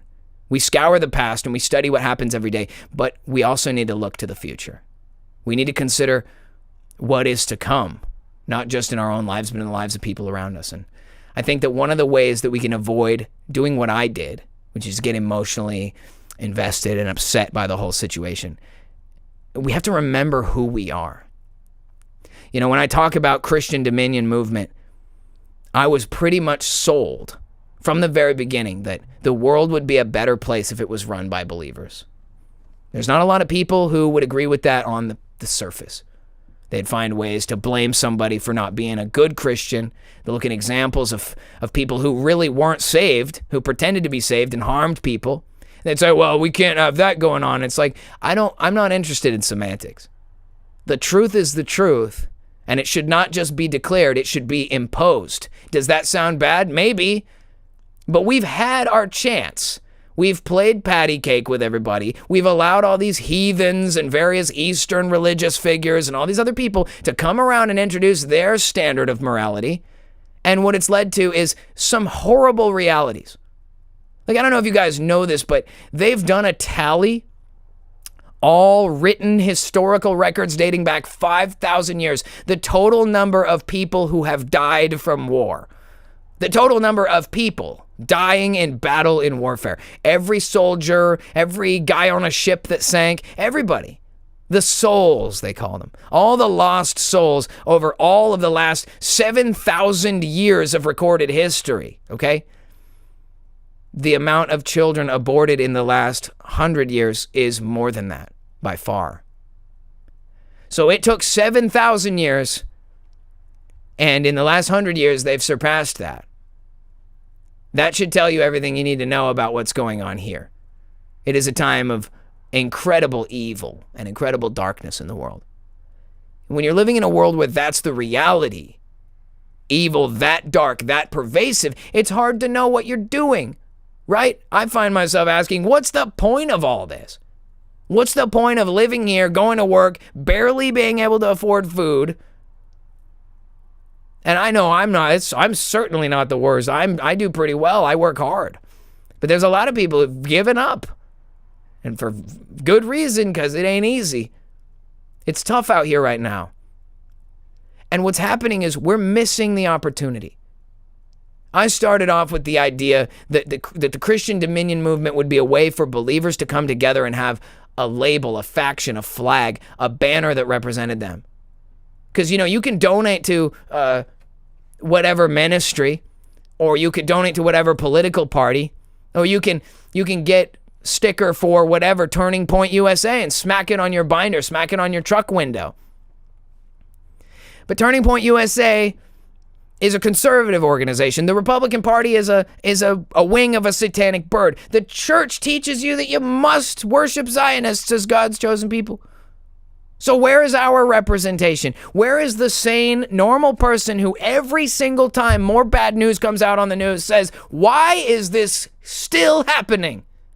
Why are we letting this happen? That's the question that comes through my mind all the time, to the point that we said, I'm exhausted at this point. I'm exhausted because every time I look at the news, it's another piece of bad news that could have been easily avoided if some adult was in the room. We are not kids. You are not kids. I am not a kid. We are far too grown up, far too mature, far too intelligent to simply accept that we can do nothing and we just have to wait it out. I rebuke that. We were given not a spirit of fear, but a spirit of love and power. And I don't think that it's our job to just lay down as the world goes to shit. I started Christian Dominion movement as an idea. I thought, let's see if we can get people united behind the idea that not eschatology, not churchianity, not worship, not mission trips, but about the basic principle of taking charge for that which we have been given responsibility over. And that is, this is Jesus Christ's world.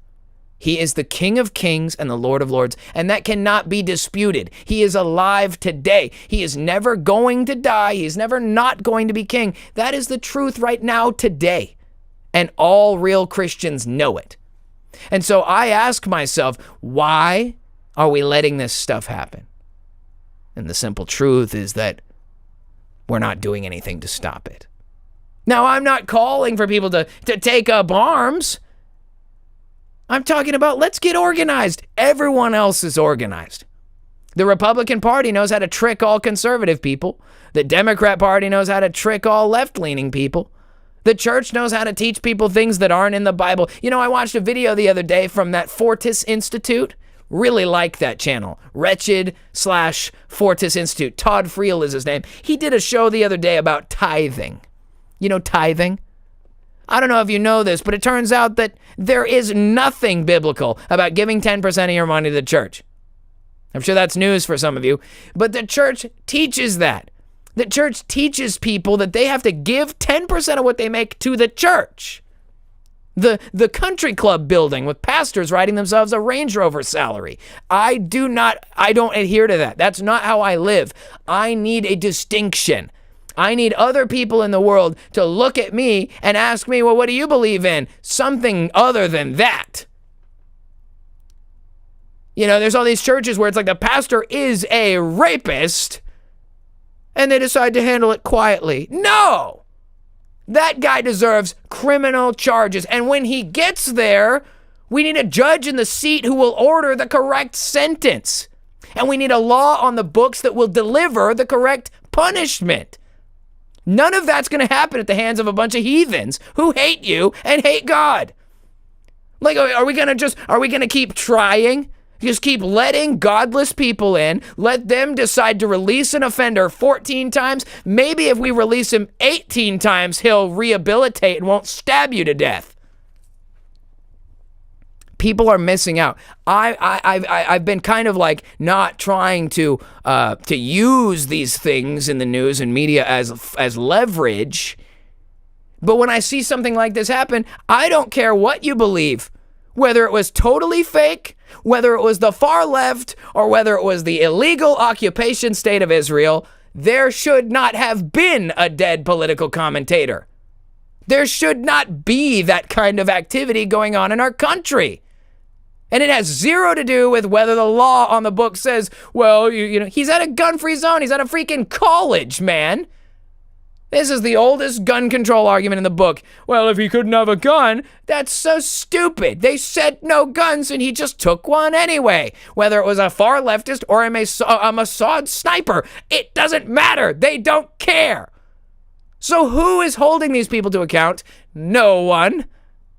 Who's fighting this? No one. And I can point time and time again, there's going to be never-ending instances of this happening.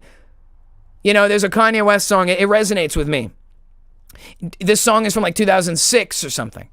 And he said, in the line, he says, last year Chicago had over 1,200 caskets. Man killing some whack shit. And I looked at the statistics in 2024, Chicago had over 3,000 murders. Almost 3 times as many. So it ain't getting better, it's getting worse. And I'll tell you, man, it's really been an exposing week this last 7 days. It's really shown us what we're up against in the world. That you might think that you're doing the right thing by being quiet or being non-offensive. You don't want to oppress anybody. You don't want to make anybody feel uncomfortable. Well, unfortunately for you, there's a whole sect of the population that doesn't just want to see you uncomfortable, they want to see you dead. Because they hate you. Now, of course, God is good. God can turn all things around for good. You know, we know that all things work together for good. For those who love God and are called according to his purposes. We know that's the truth. But it doesn't mean that everything's just going to go smoothly with inaction from everybody in the kingdom. If you want to be a normal church Christian and hang out in your little club and drink your coffee and sip with your friends, no one's coming after you. I'm not. The CDM will never tell you, a Christian, that you can't do worship or prayer or ministries or have a building, have a gathering, have a fellowship. Be my guest. I would love to protect the integrity of your church and your citizenship and in your community over there. But this government makes up a virus and then closes down your service. Okay, we can't do that. The examples have already been set. If I was 10 years ago on the internet telling you guys, we need to get organized and put Christians in charge of every position of government, office, and private sector. If I was telling you that, I would sound like an extremist, a far-right Christian nationalist. And I would have been totally unjustified because I couldn't pull up every single story from the last 5-10 years and point to, oh, that could have been avoided. Oh, that could have been avoided. Oh, that could have been avoided. Why are we still doing this? Why are we still allowing this? Why is this being allowed to happen? Because good people do nothing. And I'm done. We're done doing nothing. It's time for good people to do something. And what does that look like? Well, when we invite people to join the Christian Dominion movement, which I'm sure that you guys can find in the description of this video as well as in the live chat right now. I'm sure Wendy or someone can post the link to it.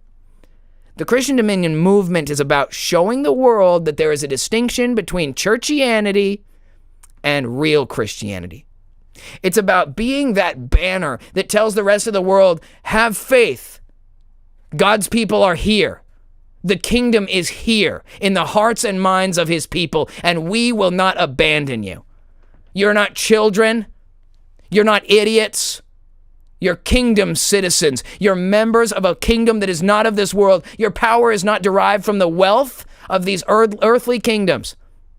You don't get told your authority because you're just a simple vote caster in a broken democracy, a demonocracy. That's not who you are. You're not subject to the president of some BS corporation that is the footstool of my throne. My king has set me above the things of the earth, and the same is of you. We are not of this world. Do not be conformed to this world, but be transformed by the renewing of your mind. And when your mind is renewed, recognize that you are a member of an infinite kingdom, that your life is written in the book of life for eternity, that you cannot be killed, you can only be delivered to the kingdom, destination kingdom. They could take anything from you in this life, whether you decide to act or do nothing. You might find yourself in 2 weeks foreclosed by the IRS, and you might feel powerless. You might feel hopeless. Someone you love might die. You might get sick. You might feel more pain in your back than you ever had. Life is never going to be easy. Christ made it clear that in this world we will have tribulation, but be of good cheer, for he has overcome the world. So who are these governments of men? Who are these countries of evil who bomb people with war machines and steal all of our money? By what authority? By what authority? The Bible says that God seats and unseats kings. Well, the question is, did God seat Donald Trump? Or did they just pretend we all voted for him? The fact of the matter is, every country in this world is an illegitimate government of men. Not a single one seated by God. You have been seated by God. You have been given the authority in this place. You must know your authority in Christ, or you have none.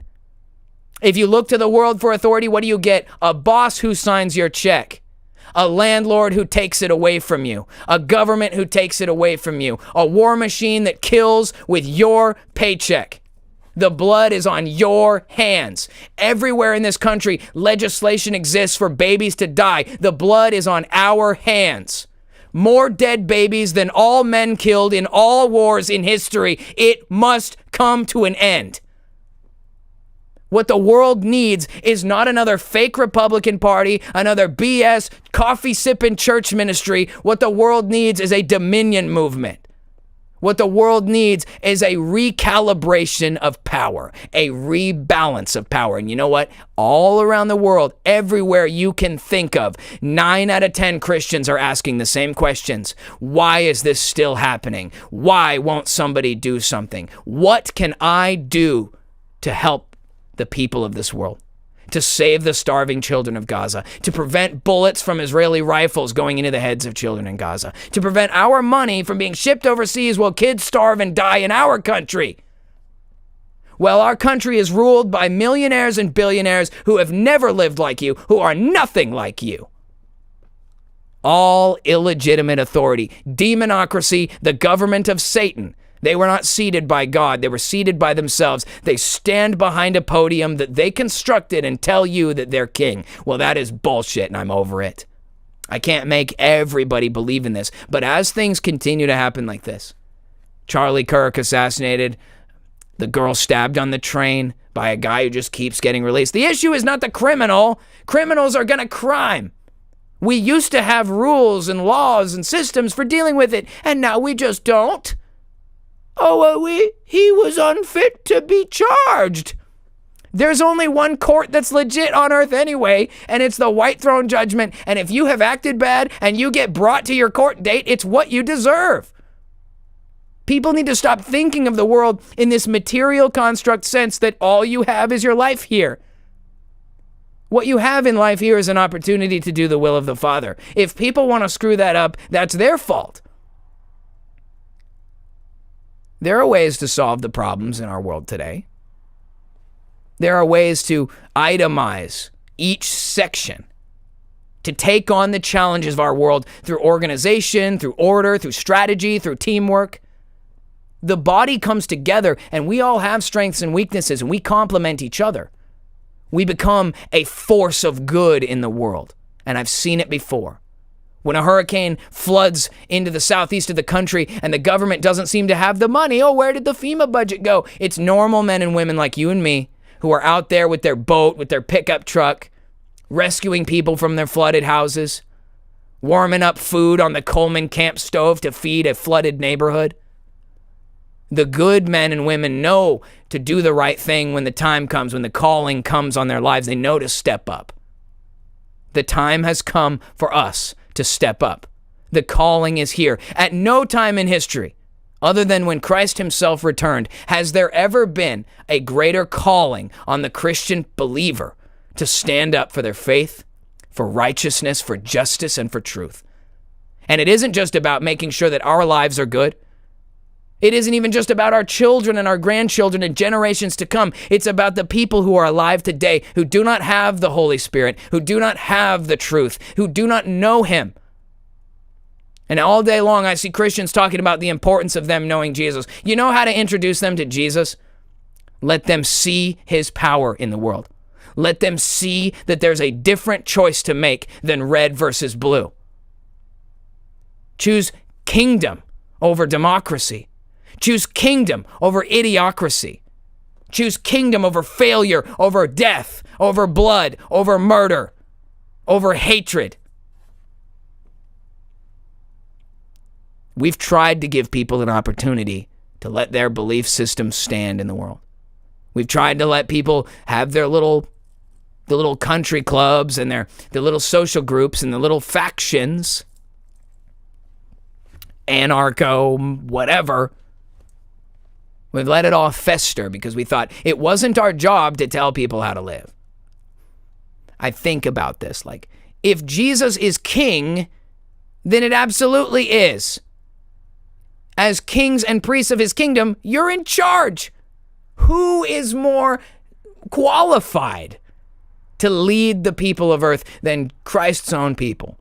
If you don't think that's you, I can't instill you with that. It comes from God. The authority for the world, for the positions of leadership, for the positions of power and authority, that doesn't come from you. It doesn't come from me. You don't muster up the courage to save the world. Jesus gives to you everything you need to do his will, to do the will of the Father. It's always been inside you. The truth has always been there. And for me, I've suffered all my life watching injustice. There's nothing in the world that makes me more angry than to see innocent people suffer, innocent people struggle, good people pay the price, bad guys get off scot-free. And the villains who let the bad guys go are just as culpable, and there's no accountability for them. They designed the system to make themselves rich while you got poorer and poorer. They designed the system to mass murder babies. They designed the system to cause endless warfare, and we have all grown up. We're not kids anymore. We're not idiots. We're ready to be the adult in the room. The Christian Dominion movement. When another crime happens in your city or in your country, when another bad bill gets passed, just remember, this could have been avoided if Christians were making the decision. The next time another bomb falls on an innocent village in some Middle Eastern country, it could have been avoided. The next time there's a stabbing on a train, it could have been avoided. And I'm not talking about magic. I'm not talking about crystal ball. No, when someone's been released from protective custody 14 times from constant violent offense, why do we keep putting up with this shit, huh? Is that the question you've all heard before? Well, why does this keep happening? Well, those days are behind us. I guarantee you that when the world discovers that there's an actual resistance faction, oh boy, you better believe it. You better believe it'll be the biggest thing it'll be bigger than anything. MAGA, pfft. A movement made by Satan? You think that's going to have the same clout as the kingdom? The identity of being a kingdom citizen? Look, I can't tell you what specifically you're supposed to do. I can't tell you that you should support this or that or quit your job. I don't know, okay? I'm not here to tell anyone to take direct action or to do anything radical. What I'm telling people to do is to consider the fact that we have a choice to make. We don't have to just sit here and accept it. We can choose to be a force of good in the world, no matter what they decide to do. Real or fake or everything in between, it doesn't matter. What matters is that we do what we've been called to do in the world. And we've talked about it at length. What did God make humanity to do? Well, we know in Genesis 1, verse 26, God says, "Let us make man in our image and in our likeness. And let them go forth and have dominion over all the birds of the air, the fish of the sea, over everything that moves over the face of the earth, everything that creeps on the ground, over every living thing." We know Adam named all the birds and the trees and the animals and the flowers. Everything on earth was classified, right? Kingdom, phylum, kings play chess on fine grained sand, whatever. You know, we organized this, and then we lost it. You know, Adam and Eve falling from dominion, falling out of the Lord's Eden, you know, being kicked out of Eden and having to face the world all cold. And for thousands of years, humanity was lost, struggling against the condition of the world. And God saw that we were valuable. He loved us, even in our sin. Even though we were sinners, Christ died for us.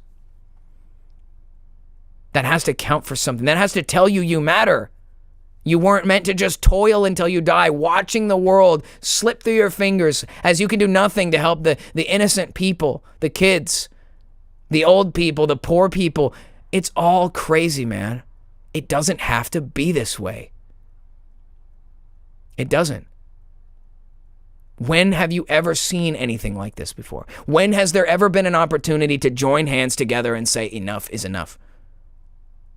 Maybe once in the first century when Jesus himself came and took on Rome, but guess what? We don't have to take on Rome now. Christ has already overcome the world. There are more God-believing Christians today than there were last week. That's a fact. So what do? We have to get organized. We have to show the world that there's some other way to live. Jesus Christ, he lived as an example to all of us. He sacrificed himself for all of us. He had a perfect life. He could have called a whole host of heaven to get him out of trouble. He could have duplicated all the gold he'd ever need. He could have the richest kingdom in the world. Streets of gold, diamonds aplenty, bread and fish and everything you could ever want. He could snap his fingers and everything you could ever desire would be given to you. And yet he sacrificed himself for you. A God sacrificed himself for you, an immortal deity, the Son of God. And you were just like a bug. So it's like at this point, you were already dead. Count yourself dead before Christ. And take up the cross and say, enough is enough. I won't live in a world with evil people who don't get checked. I won't live in a world like, look, my ancestors, they led 9 crusades. This will be the final crusade. And I don't mean a bloody war. I'm talking about a return to authority. I'm not going to sit here and allow more children to be victimized by these monsters. They're not trying to hide anymore. None of the crimes are done in secret. It's all done right in our face. And look, we don't have to fight them. We just simply take control. It seems complicated, right? It seems like, well, when they come to your house, everyone will come to the light. Everyone. The Christian people will know the Lord's kingdom. They'll know, wow, you could even tell people who were heathens, would you like to pay less on your rent payment? Would you like to have more buying power with your wages? Would you like the government welfare programs to work for you instead of working overseas for bombs for other countries? It is so clear that we are under a massive spiritual and physical attack from the factions of the enemy's kingdom. They're draining our economy. They're destroying the social order. They're ruining marriage and families and children. All of this is happening right before our eyes. I've watched it my whole life. Even the right-wing political people realize it's happening, but what are they doing? Continually voting for Donald Trump like a giant orange Zionist will somehow fix their problems by sending even more money to Israel when we're $40 trillion in debt? Practical stuff, practical solutions. No. Donald Trump should never have played a single round of golf while the country was in debt or while there's massive crime. If you imagine you got hired and sometime within the first 2 weeks of your job, you're like on vacation already. You would be fired because you are an adult. You're held to an adult standard. You're not stupid. You don't have any excuses. So why do our leaders get to get hired at an exorbitant rate on your taxpayer dollars? They get hired and then they do whatever they want. Golfing while we're 40 trillion in debt. There's no accountability. I can promise you that's not the case because I will never treat you like children. I will never treat you like idiots. I will never allow people to get away with that. We have to raise the standard, not just a flag that people can look out and see and say, CDM, the movement of real Christianity. Not just that. Raise a flag, raise a standard, but raise the standard for ourselves. Raise the standard for what we accept as tolerable. The kingdom is coming. New heaven and new earth is your future. So you can either get on board now or later. I'm not going to wait. I know who I am today. I know that this life is a fleeting fart in the wind compared to the eternity I'm destined to. In my Father's house are many mansions, many temples. You and me, we're in the book of life. They could shoot me in the neck today and I would be delivered unto kingdom, delivered unto glory. That's the last thing they want, is a giant faction of believers who say, you know what, we'd be better off running it than you heathens. Oh, you're going to kill me? Okay. You strike me down, I'll become more powerful than you could possibly imagine. How is that? You wonder how they got 9 crusades. It's because some people figured it out. If any of that's real. The point is that we all have a calling inside of the Lord's kingdom, a responsibility. You might be a speaker. You might be a teacher. You might be a researcher. You might be a baker. You might be someone who sews blankets or constructs buildings or repairs cars. Your limitations are not what the world say they are. You can fix cars, you can own a house, you can raise a family, and lead your community. Because that's what God made you, a multifaceted kingdom citizen. Within you is the kingdom. And so within you is everything you need to dominate the world. It's what you were designed to do. And these words are scary. Dominion, domination, rulership, leadership. It's scary because it is. There should be fear. There should be accountability. And the fact that you worry about dominion and domination shows that you're right for it. Because the enemies of the world have no problem ordering you around and stealing from you and running ragged and harming people. They don't care. They don't think twice. If you have a humility in your heart that says, well, I don't want to order people around. I don't want to tell people what to do. Good, because you have to. And we need leaders with humble hearts who don't want to punish people, who don't want to make the world an oppressive hellscape. They just want order, righteousness, decency. A chance for kids to grow up in a peaceful world, riding bikes to the park without getting abducted. That world is not far from our reach. I was alive in the 1990s. If it weren't for the freaking constant attack on everything that makes sense, race relations were good before the O.J. Simpson and the one black guy that got beat up by the cops, so I forgot his name. How tragic. Was that real? Who knows? But we could get back to sane thinking, sane leadership. Whenever there's a decision to be made, the wrong decision gets made. Why? Because these people don't have the light of truth in their heart. They don't have eyes to see or ears to hear. They don't have the discernment to judge. So they always make the wrong choice, and they will always make the wrong choice. I will never count on a non-believer to make a decision based on righteousness at all. That's a scary premonition, or a scary proposition, I mean.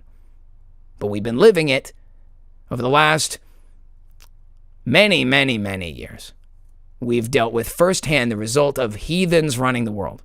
Heathens. People that hate God are deciding for you, godly people, how you should live, what your tax rate should be. No. The answer is no. I do not kneel to the authority of men. I do not pledge allegiance to your crappy flag with 50 fallen angels on it. I do not pledge allegiance to this hellscape or your demonocracy government. My allegiance is to Christ, his kingdom, which is not of this world, and it is coming to this world. Oh, you better believe it.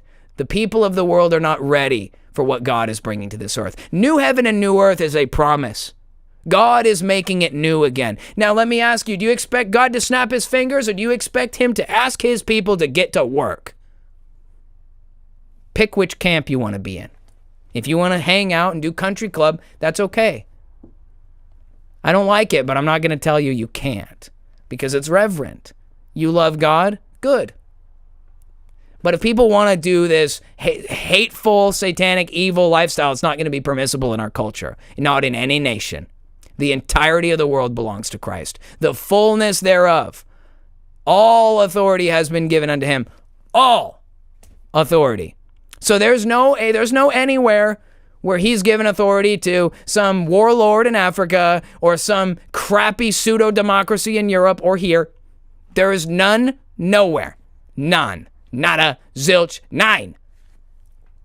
The real authority of the world belongs to Christ, and it belongs to his people, kings and priests, his church.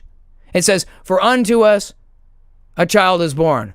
For unto us a son is given, and the government will be upon his shoulders. The government. We should pull that line up. I wonder what the scripture is. The government will be upon his shoulders. Isaiah. For unto us a child is born, unto us a son is given, and the government shall be upon his shoulder, and his name shall be called Wonderful, Counselor, the Mighty God, the Everlasting Father, the Prince of Peace. Let's highlight it, the government. Does it say a government? I'm under the impression it's the. There's only one. There is only one, and there's only one King Jesus, and he is alive today. And unfortunately, for all of our enemies out there, you can't shoot him in the neck. You can't kill him. You already had that chance, loser. Loser! You already had that chance, and you failed. And you created eternal life. Well, you didn't. I mean, he did, but... All things work together for good for those who love God and are called according to his purposes. So here it is. The Lord gave this to me. I'm never, ever, ever the type of person to say, well, the Lord told me to. Them's dangerous words, my friends. Do not go out on a limb saying God told you to anything unless you are very, very, very certain. I am very certain. I'm very, very, very certain. I didn't know what to call it. I said, why isn't there just a flag? Why isn't there just an organization? I can't even do it all. I'm an unhinged Kool-Aid guy. What am I supposed to do? There's only Sprite. You know what I mean? Like, what am I supposed to do? I get the helplessness. And then God says, do something. Start it. It begins with you. And then I had it figured out. Why am I waiting for someone else to do this? The power to do this comes from God. I'm a member of the kingdom. Why isn't there already a Christian Dominion movement? The question I have is, why did it take this long? Did we just have to get browbeaten a little bit more? Did we just have to get a little more of a reality check so we could see how bad it was with us doing nothing? I respect that. Everything works together for good. God needed us to know how bad it was. That's why it keeps being so bad. You could call it a psyop all you want, but the fact that they have the power to propagate so many psyops is a problem. They should probably not be allowed to do that anymore. I think that's a fair stance to have. I believe God made us all fearfully and wonderfully for a purpose, for this world and the next.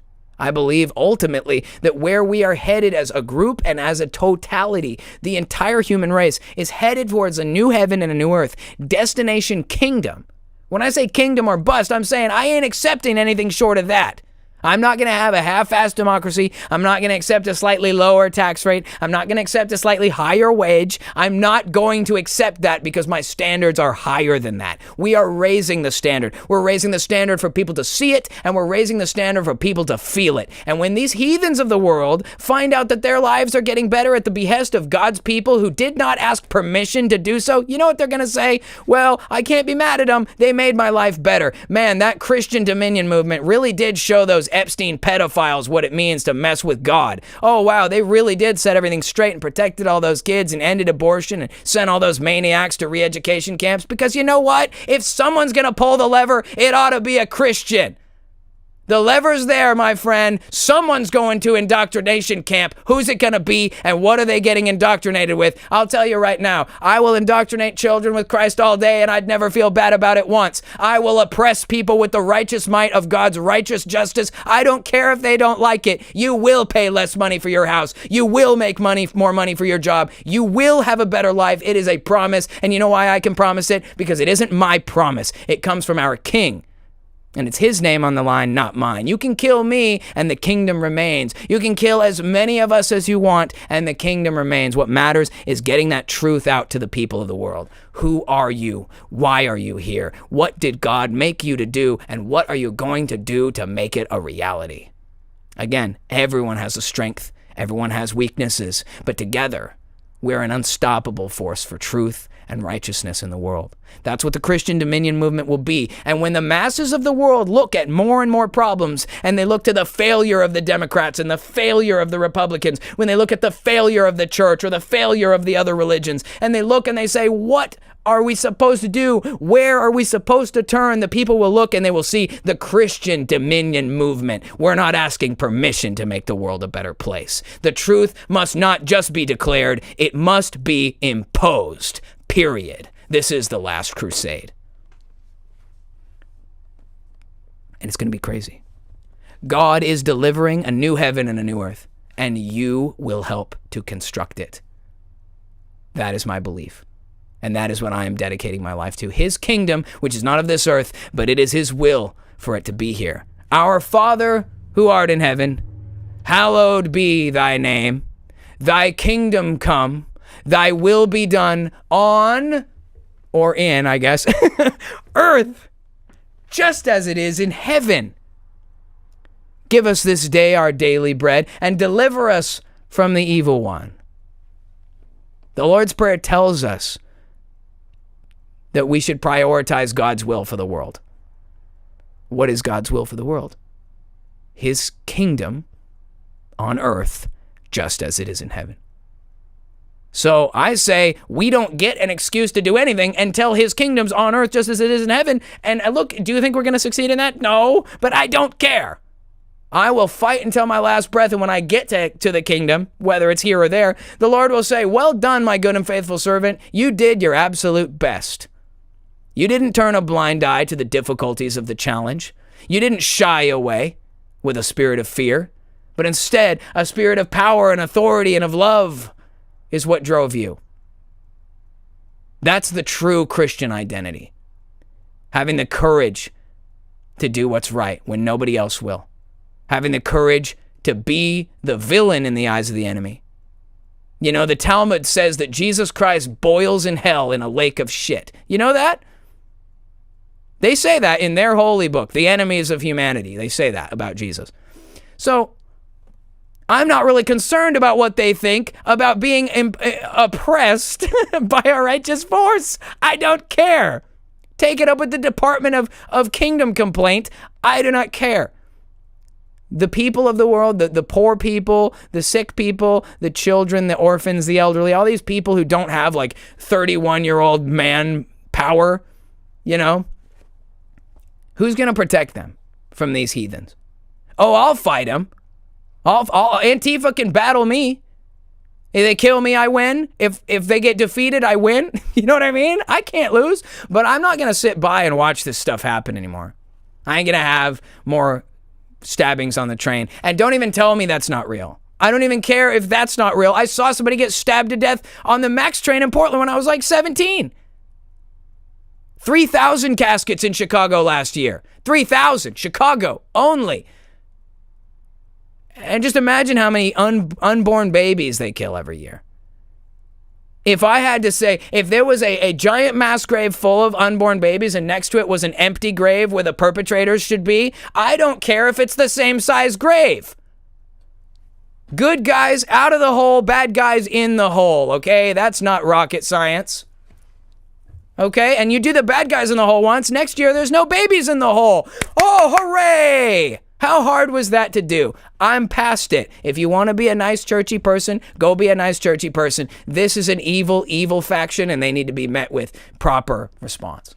And it starts with a declaration. We're not going to take no for an answer. The world is full of people who want something. They want to do something. Well, you can't just kill people. You can't just line people up. You have to be tactful. You have to be responsible. You have to educate people. And so that's what we're going to do. The Christian Dominion movement is about teaching people and instilling them with the reality of the fact that God made you fearfully and wonderfully. That your authority in the world is drawn from Him, derived from Him, and that the authorities of the world have zero authority. It's illegitimate. It's fake. Where you're going, none of what they say matters. Where you're going. And it is my belief that God is building a new heaven and a new earth right here, right now. So you could be waiting for the battle of Gog and Magog. You could be waiting for the return of Christ. Christ could have already come back. It doesn't matter because that has nothing to do with your job while you're here. You were hired by God for a purpose in the world. Do you know what it is? Maybe you were called to go be a missionary. Maybe you were called to give food away at the soup kitchen. Or maybe you were meant to lead a faction of resistance against evil in the world. Maybe you are. But at the bare minimum, God made you to have dominion over this place. And so long as heathens run it, good people die. And I will not sit idly and allow it to happen anymore, as God is my witness. And if that makes me radical or whatever, add that to the list of other things I've already been called. I'm already the unhinged cult leader. Who better than to sell the idea that we're waiting for a giant heavenly UFO for us to be abducted by whale? Abduct me now, Jesus, let's go. Destination kingdom. The reality is the kingdom is coming. Will you arrive early or will you wait till it gets here? I'm not waiting around. I'm going to stake my claim right now. This country, the United States, it's going to become the United States of Jesus. Oh, yeah. The United States of Jesus, coming soon to the land in which you live. Oh, sorry, feds. Oh, you don't like that? Well, you can take it up with Jesus, because good luck with that. God is good. Jesus is king, and he is alive today. That's who I serve. That's who we serve. And again, you're not an idiot. You're not a kid. You're a grown-up. People have died in all kinds of wars for less. How about we live for something more? Sound good? Guys, I love you. Thank you all so much for being here for another episode of the Main Character Podcast, made possible by the Cult of Khan. This has been Destination Kingdom, which is powered by the Christian Dominion movement. Please consider checking the description of this video or the live stream chat for a link to the Christian Dominion Discord, where we are beginning the early stages of what will be the most impactful Christian movement for freedom and truth the world has seen since Christ himself. And I believe that because I believe it's his plan to see it made manifest. God bless you all. Thank you so much for being here. You guys are the best.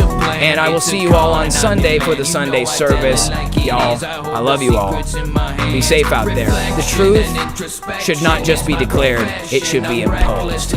Christian Dominion movement. God bless you guys. Take it easy. Discretion, teaching the lessons, impressions to keep you guessing what I do next, man. Now when the 1,000 years have expired, Satan will be released from his prison. He will go forth to deceive